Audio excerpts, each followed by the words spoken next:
Part 1. Into the Forest. Chapter 3. Out of the Doove.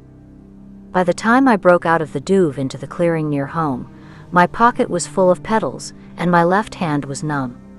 I had been as gentle as I could, but the rose wasn't much more than a broken green rosehip on a battered stem now. I could only hope I'd caught all the petals as they'd fallen, and not missed one. As far as I could tell now that we were in the light, the rose was no longer sparkling. Dawn had broken. The sun was rising and stirring the frosty fields to mist. The long night full of beauty and terror was behind me. I still held my dagger in my right hand and the rose in my left.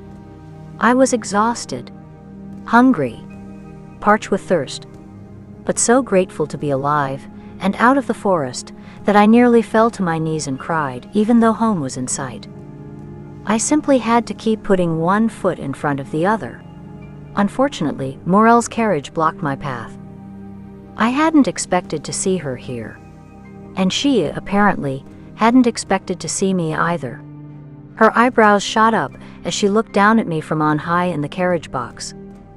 I'd never been good at reading her thoughts. She always kept them close. I must have really shocked her if her eyebrows had gotten away from her this time. Betting on someone else's success, I thought, though there was no one else around. And I hadn't encountered another human in the forest, either. Her gaze fell greedily on the length of rose stem visible in my gloved hand. She gathered her voluminous black skirts and hopped down from her seat in the carriage. Maisie Jane Rose, the young woman who survived a night in the Doove. Her voice dripped false honey and sweetness, reflecting only palely the light of the sunrise as she complimented me. Maurelle had the ability to bounce light in voice, expression, and thought, but it never emanated directly from her. And because it was only an imitation, it rang false. She didn't fool me. I cradled the remains of the rose closer, holding my information tightly too. Could I convince her, or trick her if necessary, into working with a broken rose? I'd have to try. You'll be forever famous. Immortalized in folk song and story. She held out her hand. You have the rose.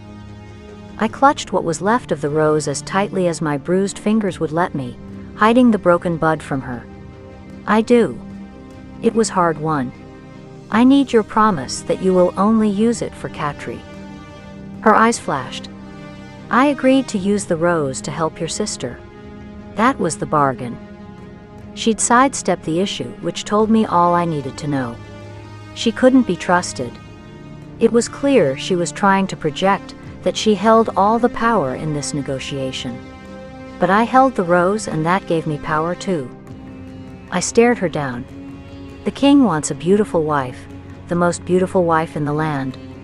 Every unmarried woman in the province wants to be that most beautiful person.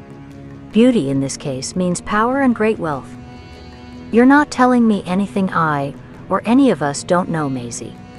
Her smile was patronizing, but her voice was calm and as mesmerizing as a spinning top. She had age and experience on me, as well as her skill with spells and potions and trances. I would have to step carefully. Why are we wasting time discussing the king's love life? She laid a hand gently on my arm and crooned in my ear. The sooner I have the rose, the sooner I can start the potion and we can heal Katri. I felt my defenses dropping. You want to help Katri? Give her the rose. The words appeared in my mind, but they weren't in my voice. My hand suddenly developed a mind of its own, unfurling in preparation for handing Maurelle the rose. The rose stem slid through my loosened grip. On its way down, a thorn caught my glove and pricked me through it, breaking the trance. She's inside your head. Push her out. I grasped the rose just in time, letting the thorn dig into my flesh, hoping the pain would keep me out of the spell of her trance. Anything to keep myself alert and clear-headed. I had love for my sister on my side, and I had seen the true power of the flower and faced death. I wouldn't allow Maurelle to steal from me. The king's desire makes the rose, and any beauty potion you make from it, priceless. Maurelle's eyes narrowed. She knew I spoke truth and had caught her in her plans. She dropped her hand from my arm. I wasn't the easy, gullible prey she'd been expecting from our first meeting. She hadn't counted on my experience in the Doove, stealing my naivete. I'd gone to her desperate to find a cure for my dying sister. Maurelle had surprised me by claiming that a beauty potion would heal and cure Catri completely, and that there was a rose that she needed for just such a potion. And with the king looking for a beautiful wife from our province. It's only valuable to me because you say your beauty potion can reverse Catri's aging sickness, I said. I don't care about beauty like the others do. Neither Catri nor I do. I just want her healthy. She has no desire to be the queen. That wasn't exactly true. I couldn't speak to whether Catri wanted to be beautiful. Maybe she did. And who could blame her, after the taunting she'd received since her sickness first appeared? But I certainly did not. Nor did I want to be queen. Anyway, that was a moot point. This potion wasn't for me. If the potion not only healed Catri, but made her beautiful, and she wanted to be queen, I would try to talk her out of it. Better to marry a kinder man that would treat her well, than sit in the callous seat of power. It was an open secret that our young handsome king was a ruthless man. This marriage was not only being forced on him, but by law, he was required to choose a bride from our territory of the flawed and unbeautiful. We were the place where the defective, those not beautiful or perfect enough for the royal circle, were sent. He could hardly be happy about it. I want a double portion of the potion, enough so that if Catri needs a second dose down the road, I'll have it on hand. And I want my portion first, with enough time to see whether it's going to work or not, before we let any of it go. After that, you're free to sell it to whomever you want for whatever price. Maurelle's expression was placid, but her eyes flashed. She didn't like fair bargains, but even she could see I wasn't backing down. I always guarantee my work. Just wait until you see with your own eyes how young and healthy your sister becomes. Health is beauty after all. She held out her hand again. As I slowly produced the rose, my heart hammered.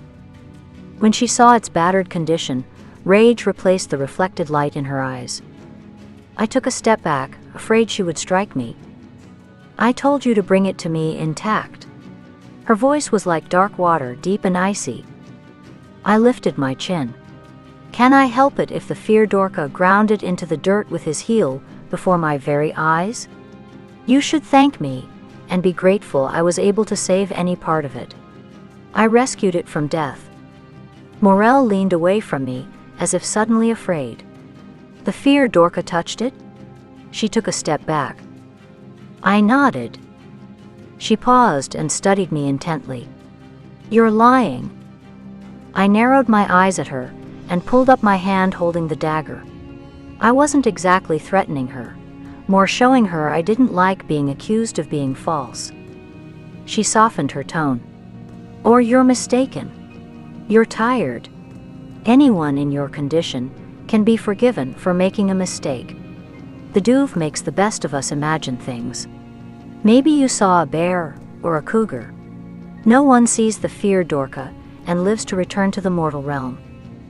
He was a darkling with black wings that spanned the glen, I said. He moved like shadow and smoke, so dark he was almost darkness itself. He was dressed in black jewels like a nobleman. And he spoke of his queen. I purposefully omitted the handsome stranger from my story. The memory of him belonged to me alone. Maurelle paled. What was he doing in the glen? Protecting the rose, I lied. Maurelle whispered an incantation of some kind, and circled herself with 2 fingers. If that's true, the rose is of no use to me now. The Fear Dorka brings only death, not beauty. Her eyes narrowed.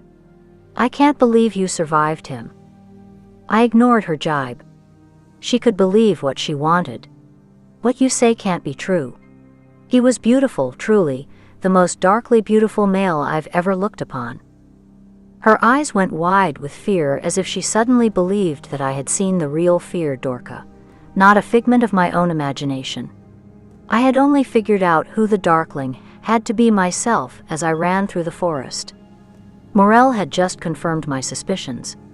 Most people believed the feared Dorka was a hideous creature, so ugly even the outlands would reject him.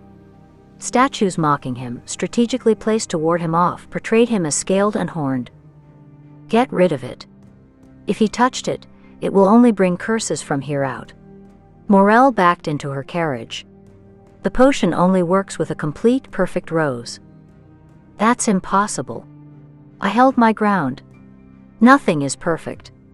But even as I spoke, I knew the rose had been perfect when it first bloomed. I held the stem out to Maurelle. There must be something you can do with it? Make a potion that would slow Catri's aging, even that would be something. Give me a little more time to figure out a plan. I hated pleading with her. Maurelle's gaze ran along the stem. She looked regretful but afraid. And there was an undertone of anger, but I sensed it wasn't at me. I was only the unfortunate soul, near enough to direct it to. No. Take it away from me. Take it away. But what should I do with it? Maybe another witch. No one will touch it. You'd be best off burying it. Somewhere far away from hallowed ground where you can't disturb the dead. She slithered into the box of her carriage, snapped the reins, and rattled off. What did I do? All of this for nothing. I wanted to lie down and cry. But what good would that do? I had to get home. Catri would be up soon, and worry if I didn't come home. Maybe Ree would have an idea. He was generally useless, unless he was up to no good. But even though he was only an exotic brownie from the south, a house fae, he was connected to the fae world. Catri was at the stove, stirring a pot of porridge when I stumbled in. It broke my heart to see her stooped and stiff, her young head gray. Every move was a labor for her. You're back. She lifted the pot off the stove and set it on the table. Just in time for breakfast. Her tone was sweet but full of relief. She was seldom accusing. Breakfast was always porridge. Sometimes with a little bacon, if we were very lucky. Today, just porridge. You shouldn't have gone, but I knew you would. You've always been fearless and stubborn. I would have stopped you if I could. She paused. We both knew she was too feeble to physically restrain me. At one time, she might have been able to tug at my heartstrings with her pleas. But things were too desperate now. Even a few weeks ago, I might have worried about what would happen to her if I failed and was killed or abducted in the forest. But now she was declining so quickly that death was inevitable sooner rather than later. Ree, for all of his southern tendencies, would have taken care of her until the end. I made enough breakfast for two, hoping you'd make it back. Her voice cracked with emotion. That was Catri. Selfless. She didn't even ask about the rose. She certainly didn't lead with it. There was no need to keep her in suspense. I set the battered rose on the table. She stared at it. That's it? That's the priceless rose? The very one. But Maurelle wouldn't take it. I reached for a bowl. What? I shook my head. Never trust a witch. I pulled the rose petals from my cloak pocket and filled the bowl with them. It's not exactly intact, as she requested. But I have all the pieces. One would think that if they're going into a potion anyway, it would make no difference to the finished product, whether they go in as a whole or not. I set my dagger down and pulled off my gloves, right hand first, then reached for the left, bracing myself for the inevitable pain. Remarkably, the left glove slid off with no trouble, causing not even a pang. I didn't even notice, until the glove was off, that the thorn was still obviously sticking out. It hadn't even scratched me as I'd removed the glove. As I held my hand out and stretched my fingers, Catri gasped. Maisie. Your hand. She pointed. I was already staring at it and flexing it. All of the pain was gone. It's healed. What? She looked suddenly worried. Healed? Was it injured? She took a stiff step closer. I nodded. Badly. In the forest. I would have to be careful how I told her the story. Later. But look at it now. It's beautiful. She took my hand in her bony, wrinkled ones. So soft. And smooth. It's perfect. Your pointer finger is no longer turned in. Your scars and calluses are gone. Your fingers are long and perfectly shaped. Even your fingernails are pink and lovely, with perfect half-moons showing.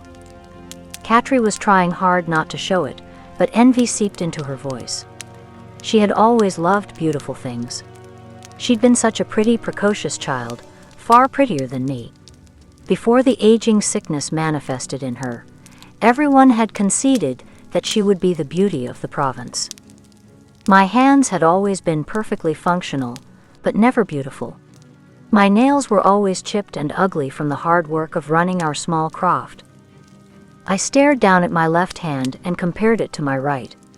Not only had it healed, but it was now a perfect version of itself. I had been certain that the very tip of the thorn had broken off into my hand, and that I would have to dig it out like a sliver. But there was no sign of it now. I grabbed my glove and pulled the thorn from it. Yes, the tip was missing. Maybe I'd been mistaken about it digging into my skin. Maybe it had brushed off. On any account, I was glad I wouldn't have to try to dig it out. I held my hands out in front of me again, comparing them side by side, stunned. I flexed my fingers. My hand moved as gracefully as it was beautiful. There was no pain, just fluid movement. I turned to my sister, shaking with excitement. You know what this means? She stared back at me wide-eyed and mute. We don't need Maurelle. I could barely contain myself. We never did, and she knew it. The rose can heal you all by itself.